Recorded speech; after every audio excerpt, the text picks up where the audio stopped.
और ब्रेक के बाद एक बार फिर से आपका स्वागत है। बात बिहार की करेंगे क्योंकि आज बिहार के पूर्णिया में देश के गृह मंत्री अमित शाह ने सीमांचल इलाके में डर का जिक्र किया। साथ ही लोगों से प्रधानमंत्री नरेंद्र मोदी के होते हुए बेफिक्र रहने की गुजारिश भी की।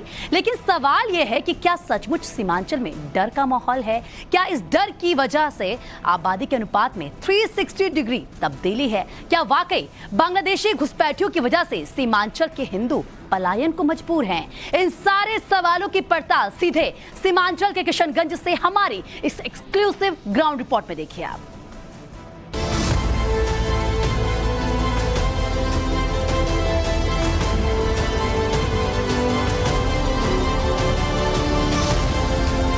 सीमावर्ती जिलों की सुरक्षा के संकल्प की मुक्ति दीजिए और प्रचंड आवाज से बोलिए, भारत माता की, भारत माता की। क्या हिंदुस्तान में ही हिंदू अल्पसंख्यक बन गए?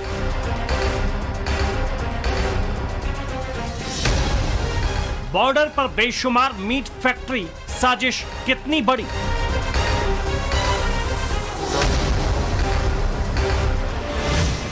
सीमांचल में घुसपैठ जिहाद एक्सपोज।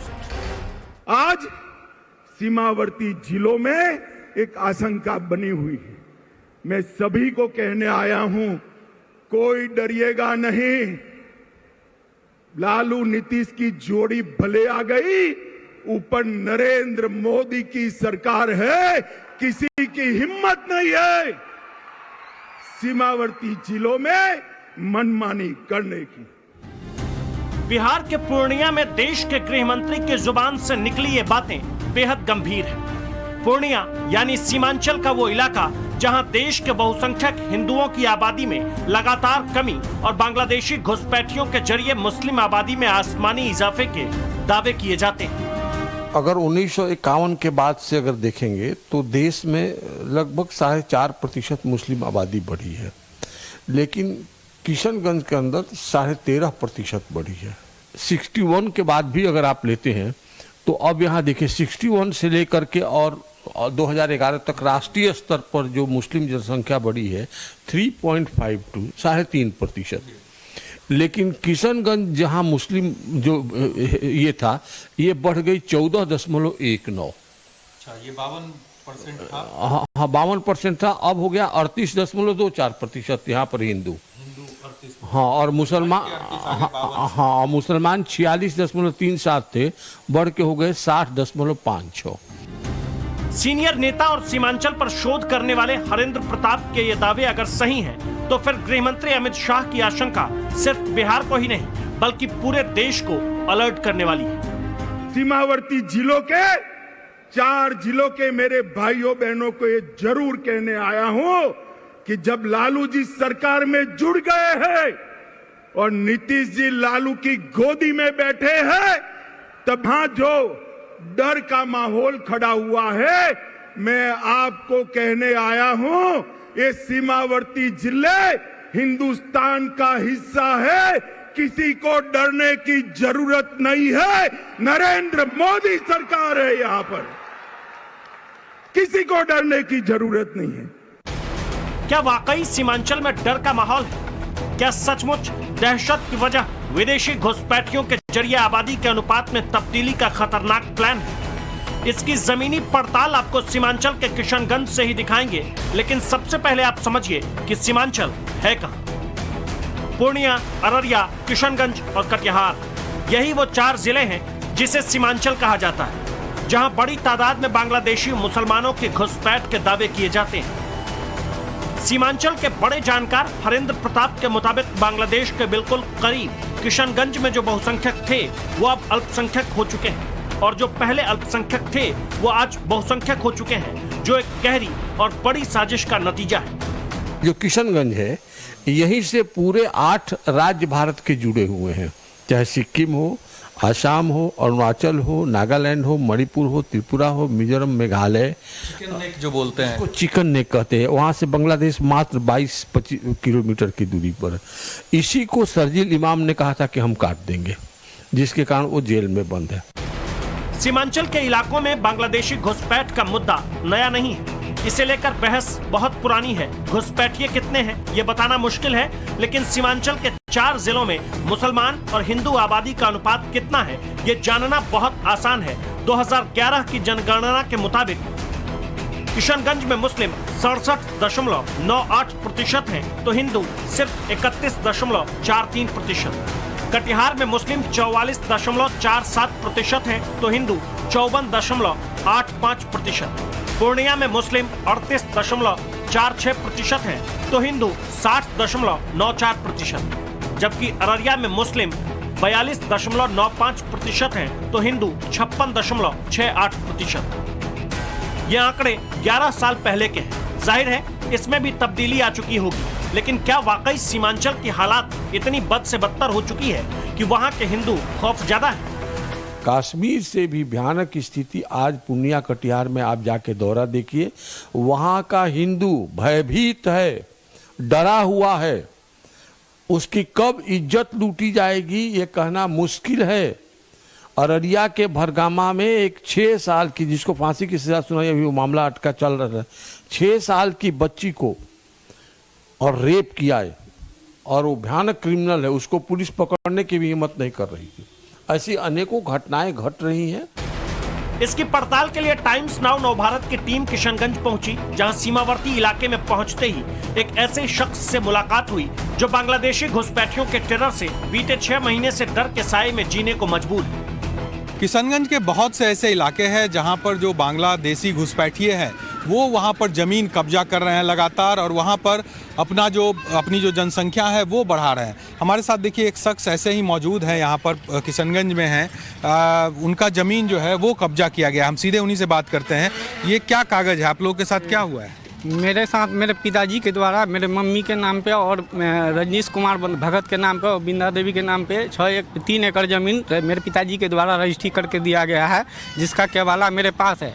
मेरे ज़मीन पर बांग्लादेशी घुसपैठिए के द्वारा जोर जबरान कब्जा, और आज से 6 महीना से बार बार धमकी दे रहा है कि तुम्हारा ज़मीन हड़प लेंगे, गलत तरह से किसी तरह रजिस्ट्री करवा के मेरे ज़मीन को, मेरे चल अचल संपत्ति को, और बार बार हमको जान से मारने का धमकी और ज़मीन पर कब्जा करने का धमकी दिया जा रहा है।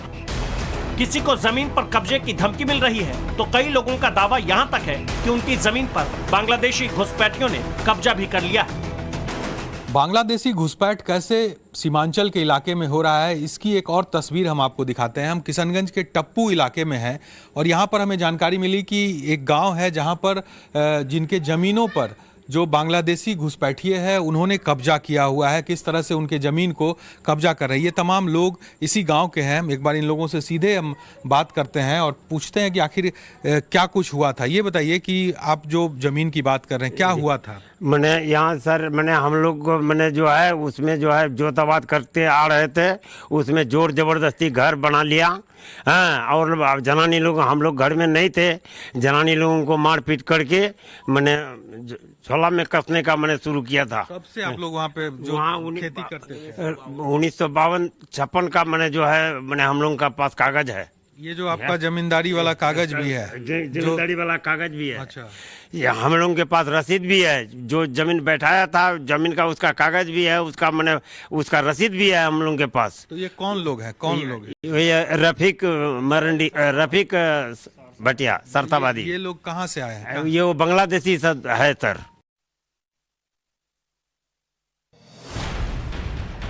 किशनगंज का ये इलाका नेपाल से भी सटा है, बॉर्डर बिल्कुल खुला है। आलम ये कि कोई भी बेरोक टोक कभी भी भारत में दाखिल हो सकता है।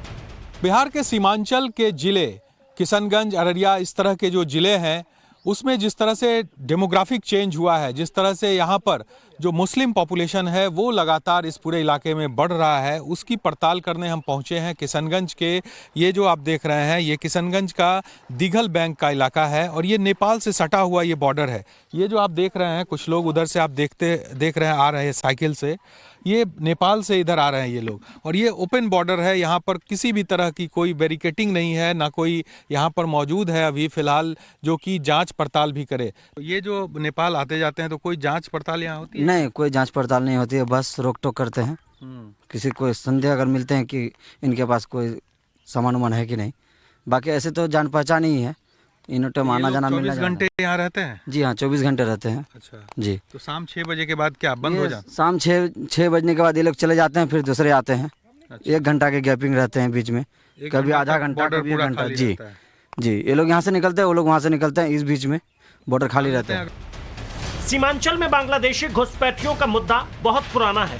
1980 के दशक से ही ये मसला विधानसभा में उठता रहा है। गणेश यादव ने, ये गणेश प्रसाद यादव, ये शून्यकाल के अंदर उठाया है कि पूर्णिया जिला में बांग्लादेश के घुसपैठियों का आना जारी है और वे ऊंची कीमत पर जमीन खरीदकर बसते चले जा रहे हैं। ठीक है, गणेश यादव उठा रहे हैं। गणेश सभा में क्वेश्चन किया विधानसभा के 22/7/1981 को समाजवादी विचारधारा वाले दिवंगत गणेश यादव ने ही कम्युनिस्ट अजीत सरकार ने भी इस मुद्दे को असेंबली में उठाया था। अजीत सरकार CPM MLA alleged here on April 5 that over 50,000 foreign nationals had infiltrated into Bihar from Bangladesh during past 2 months, 2 महीना के अंदर। बाद में 1992 में सुशील कुमार मोदी ने सवाल खड़ा किया है विधानसभा के अंदर और उन्होंने कहा है कि बिहार के 12 जिलों में 18 लाख से ज्यादा बांग्लादेशी घुसपैठी है। दावा किया जाता है कि बांग्लादेशी घुसपैठिए वाया पश्चिम बंगाल सीमांचल में घुसपैठ करते हैं और फिर मदरसे और मस्जिदों के जरिए इन्हें बसाने के प्लान को अंजाम दिया जाता है। कहा तो यह भी जाता है कि किशनगंज के गांवों से बड़ी संख्या में हिंदुओं का पलायन हो रहा है, जिसकी बड़ी वजह है यहां अचानक बेतहाशा खुली मीट फैक्ट्रियां। और अभी हम पोठिया पंचायत में है, यहाँ पर मौजूद है। ये किशनगंज का ही इलाका है और यहाँ पर देखिए कई लोग जो हिंदू परिवार है वो हमारे साथ यहाँ इस गांव के मौजूद है और इनका जो दर्द है वो ये है कि इस इलाके में मीट फैक्ट्री को लेकर काफ़ी परेशानी इन लोगों को है, क्योंकि यहाँ पर कई मीट फैक्ट्री जो है इस पूरे इलाके में बनाए गए हैं, जिस वजह से ये जो ग्रामीण है जो मीट फैक्ट्री के बगल में रहते हैं, इन लोगों की परेशानी ये है कि इतना दुर्गंध उस मीट फैक्ट्री से आता है कि इन लोगों का रहना यहाँ पर मुश्किल है और इस वजह से अब ये लोग परेशानी में। हमारे साथ कुछ लोग हैं, हम इनसे सीधे बात भी कर लेते हैं। क्या नाम हुआ आपका? ऋषिलाल। अच्छा, क्या दिक्कत क्या हो रही है? दिक्कत है ये, या तो बदबू आता है, बदबू से खा नहीं जाता है। कैसे रहेंगे, कैसे क्या करेंगे? कब से है ये मीट फैक्ट्री? कब, कौन महीना हो गया ना? 1.5 साल से। अच्छा, तो तब से आप लोग को कैसे, मतलब घर में रहते हैं, बदबू आते रहते हैं? बदबू आते रहते हैं, जिस टाइम खाने बैठते हैं उस टाइम बदबू आता है तो उल्टी होता है। तो क्या करिएगा अब, क्या कीजिएगा? क्या कीजिएगा? कोई हमारा पैसा है, अब सरकार का मर्जी, आपका मर्जी। सरकार इस पे कुछ नहीं कर रहा है। हमको भागना है तो भाग जाएंगे यहाँ से, क्या करेंगे? और